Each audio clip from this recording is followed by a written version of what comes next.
Lundag sa kakaibang mundo ng kaba sa Kwento ng Kaba. Alamin ang kwentong puno ng takot at kababalaghan. Mag-subscribe, like, at share na, at huwag kakalimutang mag-share ng iyong kakaibang karanasan. Ang boses ng mga patay sa morgue. Naghihintay ako sa loob ng morgue, kasama ang aking mga kasamahan na naglilinis ng mga bangkay. Ang nakakabagabag na katahimikan ng lugar ay napuputol lamang ng mga yugto ng aming trabaho. Ako si Juan, isang forensic investigator na nauukol sa pag-aaral ng mga bangkay upang malaman ang kanilang pagkamatay. Juan, Boss Carlos, isang tawag para sa iyo. Anang isa sa aking kasamahan. Oh, salamat. Sagot ko sabay lakad papunta sa opisina ng aking boss. Juan, mayroon tayong bagong kaso. Mayroong natagpo ang bangkay sa gubat. Gusto ko ikaw mismo ang magpunta doon at tingnan ang sitwasyon. Pahayag ni Boss Carlos. Ako ba lang mag-isa? Tanong ko, nag-aalala sa posibilidad ng panganib. Hindi, mayroon kang kasama. Si Michelle, sabi niya pagkatapos naming mag-usap. Nagtungo kami ni Michelle sa lugar kung saan natagpuan ang bangkay. Habang papalapit kami, pakiramdam ko biglang lumamig ang paligid. Ang creepy talaga ng lugar na to. Sambit ni Michelle, tumpak ka dyan. Sagot ko habang tinitingnan ang aking paligid. Nang makarating kami sa mismong lugar, agad naming pinag-aralan ang bangkay. Mukha itong biktima ng krimen na tila binugbog bago pinatay. Habang ako'y abala sa aking trabaho, biglang nagtindig ang aking balahibo nang bigla akong marinig ng mahinang boses. Juan, Michelle, naririnig mo rin ba yon? Tanong ko sa kanya, talaga bang naririnig mo yon? Ang creepy naman. Sagot ni Michelle, namumutla na, oh, pero parang kilala ko yung boses. Sabi ko, hindi makapaniwalang nanginginig din ang aking mga tuhod. Juan, ito ako. Juan, tiningnan ko si Michelle, at nakita ko ang takot sa kanyang mga mata. Hindi ko na mapigilan ang sarili ko, at napahagulgol na ako. Anong nangyayari, Juan? Tanong ni Michelle. Puno ng pangamba. Michelle, naririnig ko yung boses ng bangkay. Saad ko, halos hindi makapagsalita sa takot. Juan, ang mga bangkay, sila ang nagsasalita sa akin. Sila ang nagsasabi kung paano sila pinatay. Dagdag pa ng boses na parang nasa hangin. Anong klaseng biro to? Sagot ni Michelle. Hindi makapaniwalang tinitigan ako, ngunit sa kabila ng pagdududa ni Michelle, ramdam ko ang kahilera niyang pagkakatigil nang biglang may humagibis sa likuran namin. Bigla kaming napaharap sa isa't isa. Hindi alam kung anong susunod na hakbang ang gagawin. Ang paligid ay napuno ng kaba at takot na tila walang katapusan. Hindi ako mag-iisa. Sabi ng boses, na tila baon ang bawat salita ng lungkot at pangungulila. Juan, anong plano natin? Tanong ni Michelle. Pilit na pinipigilan ang sarili sa pag-iyak. Kailangan natin alamin kung sino o ano ang nasa likod nito. Sagot ko, pilit na pinapanatili ang aking kalmado na boses. Nang matapos ang aming pag-aalala, nagdesisyon kaming umuwi at ibalita ang aming naranasan sa opisina. Hindi namin maiwasang mapaisip kung ano pa ang mga kakaharapin namin sa mga susunod na araw. Ang nakakatakot na karanasan ng yon ay hindi basta-bastang matatanggal sa aming alaala. Nang magbalik kami sa opisina, hindi namin mapigilan ang aming pag-iisip sa mga naranasan namin sa gubat. Bawat hakbang na aming ginagawa ay parang may nakatutok na malamig na hangin sa aming balat. Maraming tanong ang pumupukaw sa aming isipan, ngunit walang kasagutan. Kinaumagahan, habang kami ay nagbabalak na simulan ang aming trabaho, biglang mayroong dumating na kakaibang pakiramdam sa akin. Parang may bumubulong sa aking tenga na hindi ko maipaliwanag. Nagtaka ako kung saan nanggagaling ito, ngunit hindi ko ito pinansin ng husto. Habang nasa loob ako ng morgue, nagtataka ako kung bakit hindi ko maramdaman ang karaniwang kaba o takot sa pagharap sa mga bangkay. Ngunit bigla, may narinig akong mahinang pag-ungol mula sa isang kahon. Nagulat ako at agad na tumalima sa katotohanan. Ang boses ay galing sa isang patay. Naglakas loob akong lumapit sa kahon at binuksan ito. Sa aking pagkamangha at takot, ang bangkay ay hindi lamang isang bangkay na namatay dahil sa pisikal na pinsala. Sa halip, ang mukha nito ay puno ng pangungulila at galit na parang humihingi ng katarungan mula sa pagpaslang sa kanya, Juan. Ang boses ay pumailan lang muli, ngunit sa pagkakataong ito, tila mas malakas at mas malinaw, huwag. Ang aking boses ay nanlambot sa takot at hindi ko alam kung paano ko ito dapat hawakan. Bigla, ang lahat ng mga bangkay sa paligid ay tila kumikibo at nagsasalita rin.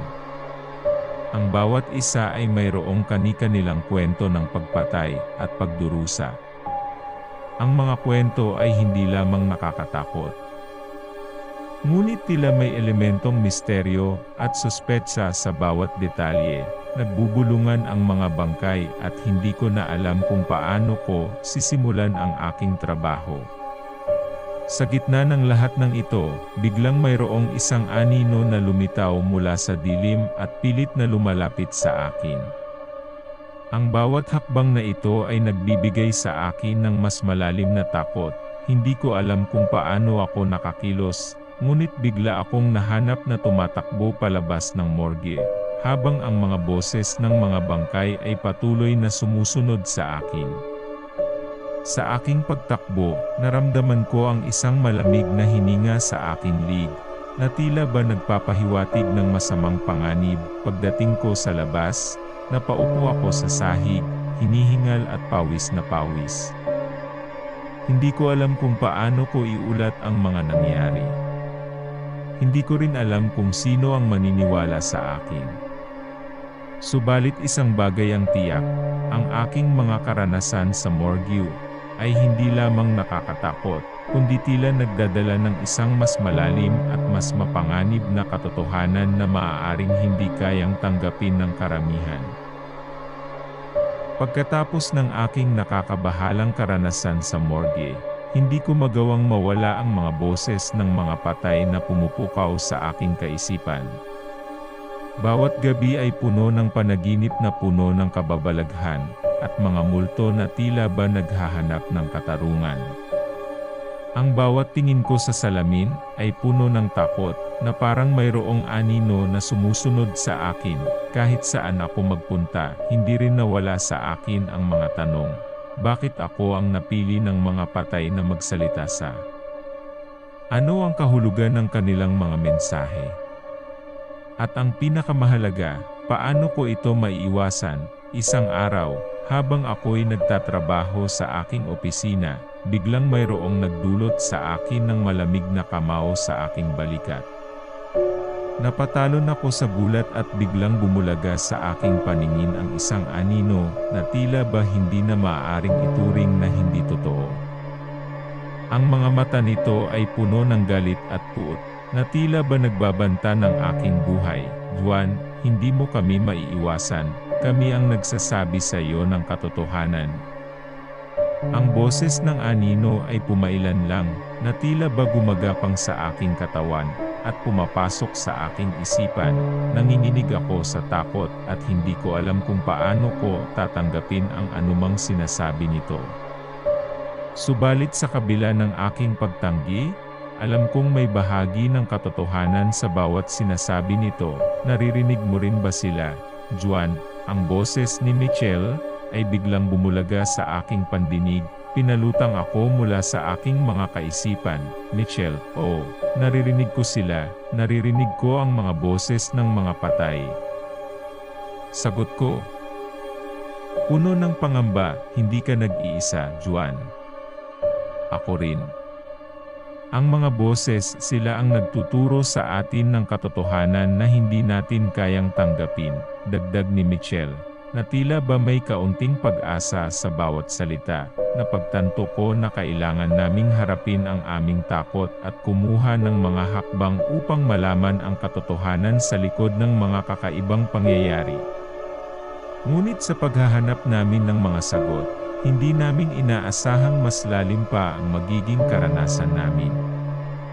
Sa aming pagsubok na hanapin ang katotohanan, natuklasan namin ang isang malalim na lihim sa likod ng mga bangkay na aming inaalam. Isang sindikato ng mga mapanakot na mga indibidwal ang nakatago sa likod ng mga krimeng aming natutuklasan, at ang mga patay ay tila ginagamit nila bilang mga saksi at testigo sa kanilang mga krimen. Hindi lamang ito isang simpleng kaso ng pagpaslang, ngunit isang malalim na konspirasyon na tila ba nakaugat sa aming sariling organisasyon. Sa bawat hakbang namin sa paghahabol sa katotohanan, mas lalong lumalalim ang aming pagkalito at takot sa mga pangyayari. Sa gitna ng aming laban para sa katarungan, hindi namin alam kung sino ang aming dapat pagkatiwalaan, at kung paano namin maiiwasan ang panganib na nakaamba sa aming buhay. Subalit ang isang bagay ang tiyak, kailangan naming magtulungan at manatiling matapang sa harap ng anumang pagsubok na aming haharapin. Dahil sa dulo, tanging ang katotohanan ang makapagbibigay sa amin ng kapayapaan at kapanatagan sa aming mga kalooban. Sa aming paghahabol sa katotohanan, unti-unti naming natuklasan ang mas malalim at mas nakakatakot na lihim na bumabalot sa aming trabaho sa morgue. Nagtataka kami kung paano ito nangyari, at sino ang mga taong nasa likod ng sindikato na ito. Bawat hakbang namin ay parang paglalakbay sa isang madilim at mapanganib na kuweba na puno ng mga sikreto at panganib. Isang gabi, habang kami ni Michelle ay nagre-review ng mga ebidensya, biglang mayroong nangyaring hindi pangkaraniwan sa aming opisina. Ang mga ilaw ay biglang namatay, at ang temperatura ay bumagsak ng biglaan, na tila ba nagbibigay ng mas malalim na lungkot sa paligid. Napuno ng takot ang aming mga puso, ngunit hindi kami nag-atubiling patuloy sa aming misyon. Nang biglang magdilim ang paligid, bigla kaming nagulantang nang may biglang humagibis sa harap namin. Isang anino ang lumitaw mula sa dilim, na tila ba humihinga ng galit at kamatayan. Hindi ko maiwasang lumutang ang kakaibang pagnanasa sa kanyang mga mata, na tila ba naghahanda na sa isang sakripisyo. Juan. Michelle, hindi niyo dapat tinuklas ang lihim na ito. Ang boses ng anino ay nakakabinging pumailan lang, puno ng galit at pangako ng kamatayan, ngunit sa kabila ng aming takot, hindi kami nagpatinag. Sa halip, nagtulungan kaming magtago at humarap sa anumang panganib na maaaring dumating sa aming paraan. Ang bawat sandali ay puno ng kaba at pag-aalala, ngunit ang aming determinasyon na malaman ang katotohanan ay mas matibay kaysa anumang takot na aming nararamdaman. Sa aming pagtahak sa madilim na landas ng krimen at korupsyon, natuklasan namin ang mga sangkot na indibidwal sa sindikato. Hindi namin inaasahan na ang ilan sa kanila ay nasa loob mismo ng aming organisasyon, na tila ba nagtatago sa likod ng kanilang mga posisyon at kapangyarihan. Nang matuklasan namin ang kanilang mga plano na magpatuloy sa kanilang mga krimen at pagnanakaw, hindi na kami nag-atubiling kumilos. Sa kabila ng banta sa aming buhay, nagtulungan kaming magplano ng isang paraan upang ihayag ang kanilang mga kasalanan at ipagtanggol ang mga inosenteng biktima ng kanilang karumal-dumal na gawain. Sa wakas, matapos ang mahabang laban, nagtagumpay kami sa pagdakip sa mga sangkot sa sindikato at paghahatid sa kanila ng hustisya. Ngunit sa gitna ng aming tagumpay, hindi namin malilimutan ang mga naranasan naming takot at panganib sa aming paghahabol sa katotohanan. Sa bawat hakbang na aming tinahak, Ang mga alaala ng aming nakaraan ay patuloy na nagpapaalala sa amin na ang tunay na katarungan ay hindi lamang natatamo sa pamamagitan ng laban at pagnanais sa tagumpay, ngunit sa pagtanggap at pagharap sa mga takot at panganib na dumating sa aming buhay. Sa wakas, pagkatapos ng matagal na laban, kami ni Michelle ay nakamit ang tagumpay sa pagharap sa sindikato at pagdadala ng hustisya sa kanilang mga krimen. Ang mga sangkot ay naparusahan at nakulong, at ang aming mga kasamahan sa opisina ay nagbukas na sa katotohanan ng nangyari.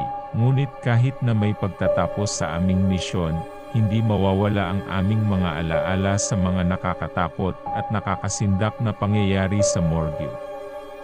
Ang mga boses ng mga patay ay patuloy na pumupukaw sa aming mga kaisipan, nagbibigay ng pagnanais na patuloy na mga laga, magtanggol sa mga biktima ng krimen, habang kami ni Michelle ay naglalakad palabas ng opisina, bigla kaming napahinto sa aming mga yapak. Ang hangin ay biglang kumulo at ang temperatura ay bumaba ng biglaan, na tila ba mayroong isang hindi pangkaraniwang puwersa na sumasalubong sa amin nang biglang magliwanag ang aming paligid. May isang pumailan lang sa harap namin, isang anino ng isang batang babae. Ngunit sa kabila ng kanyang nakakatakot na anyo, ang kanyang mga mata ay puno ng kapayapaan at pag-asa. Juan. Michelle, salamat sa inyong tapang at determinasyon. Sa inyong mga kamay, natuklasan ang katotohanan at napatalsik ang kadiliman na nagtago sa aming lugar. Ang boses ng batang babae ay lumutang sa hangin, puno ng pasasalamat at pagpapahalaga. Hindi namin alam kung paano siya sumasalita, ngunit ang kanyang mga salita ay puno ng kapangyarihan at pag-asa. Sa kabila ng aming takot at pagsubok, natutunan naming tanggapin ang aming mga kakulangan at maging matapang sa harap ng anumang panganib. Sa wakas, habang kami ay lumalakad palayo sa aming dating opisina, alam naming ang aming mga karanasan sa morgue ay hindi lamang simpleng kwento. Ito ay isang bahagi ng aming buhay na magpapaalala sa amin sa kahalagahan ng pagtanggap sa katotohanan at pagtanggol sa mga mahihina at walang boses. Sa bawat hakbang na aming tinahak, alam naming ang mga boses ng mga patay ay patuloy na magpapaalala sa amin na ang tunay na katarungan ay hindi lamang natatamo sa laban at tagumpay, ngunit sa pagmamahal at pagkalinga sa mga nangangailangan. At sa ganitong paraan, ang aming kwento ay hindi lamang nagtapos sa isang malungkot na kasaysayan, ngunit sa isang bagong simula ng pag-asa at pag-asa para sa hinaharap. Kung may nakakatakot at nakakakilabot kang karanasan, di kaya naman ay naisulat ng nakakatakot na kwento, at gusto mo itong ibahagi, please just send mo lang sa takotal13@gmail.com. Salamat, and don't forget to subscribe, like and share. Para sa marami pang kwento ng kaba.